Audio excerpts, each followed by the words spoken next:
The Majority Whip. Madam President, before I begin, I'd like to take just a second to mention the resolution the Senate will be passing this week celebrating the 100th anniversary of the passage and ratification of the 13th Amendment.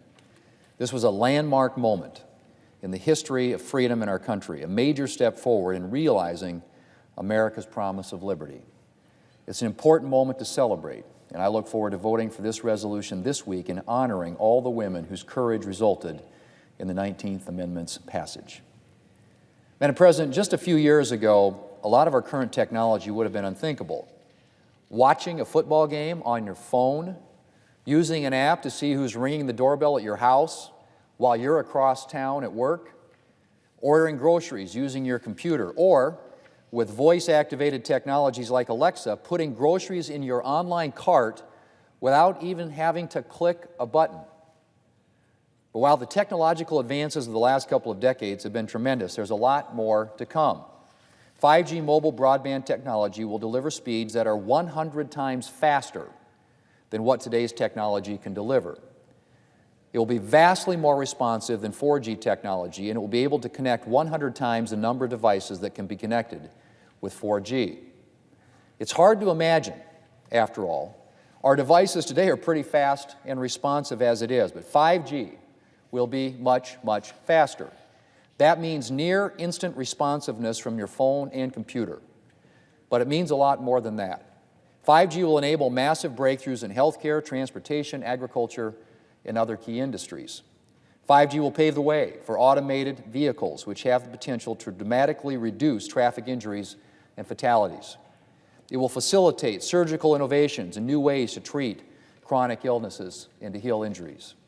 It will allow precision agriculture to take off, empowering America's farmers and ranchers to make better decisions about field management and substantially increase their crop yields.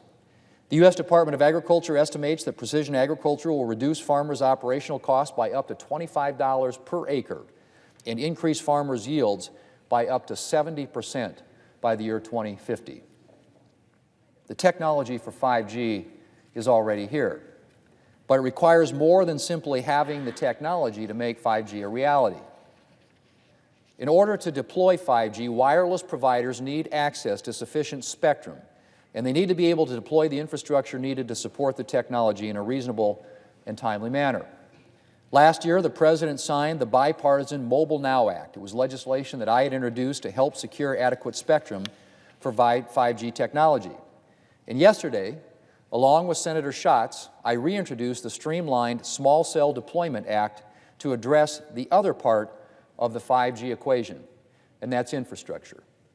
But 5G technology will require not just traditional cell phone towers, but small antennas called small cells that can often be attached to existing infrastructure like utility poles or buildings.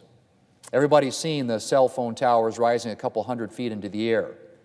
Well, this is going to be a different type of technology, Mr. President.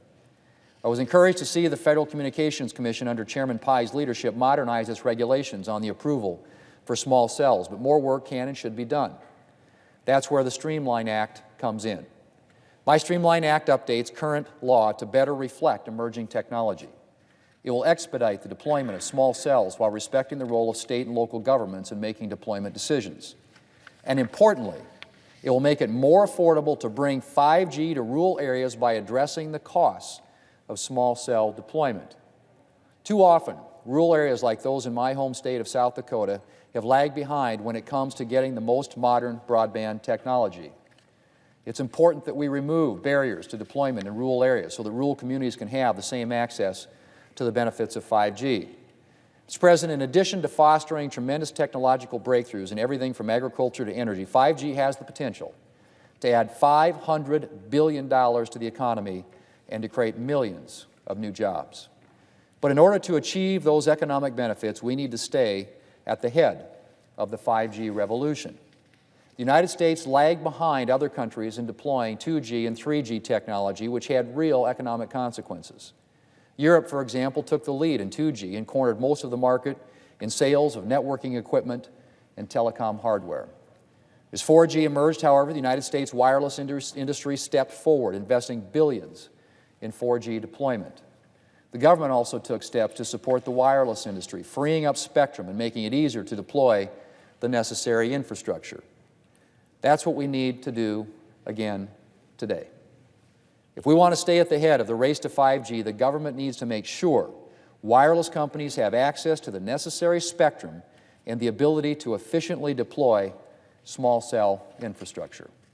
And while we pursue licensed spectrum for 5G, we must also be mindful of the critical role that unlicensed spectrum plays in the development of 5G and throughout the communications landscape. Wi-Fi operating on unlicensed spectrum is responsible for a tremendous and growing amount of the data transmitted in our homes and offices and will play an increasing role in the future. Identifying spectrum resources, not just for the next few years, but for the next 10 years and beyond, is essential if we're to retain American leadership. My Mobile Now Act was an important step forward in increasing access to both licensed and unlicensed spectrum, but there is more work to be done. And while we've made good progress on securing low and high band spectrum, China and South Korea are far ahead of us in opening up mid-band spectrum for 5G. If we don't want to lose out to China and South Korea on 5G, we need to substantially increase the amount of mid-band spectrum available to U.S. companies. And of course, Mr. President, we need to focus on streamlining the deployment of small cells through measures like the Streamline Act so that companies can get the necessary infrastructure for 5G in place. The Streamline Act would substantially expedite the deployment of 5G technology, and I hope the Senate will take up my bill in the near future. Mr. President, Americans have always been innovators and pioneers. We've been on the cutting edge of more than one technological revolution, and we can lead the world again in 5G. I look forward to continuing to work to ensure that U.S. companies have the framework that they need to carry America into the 5G future. Mr. President, I yield the floor.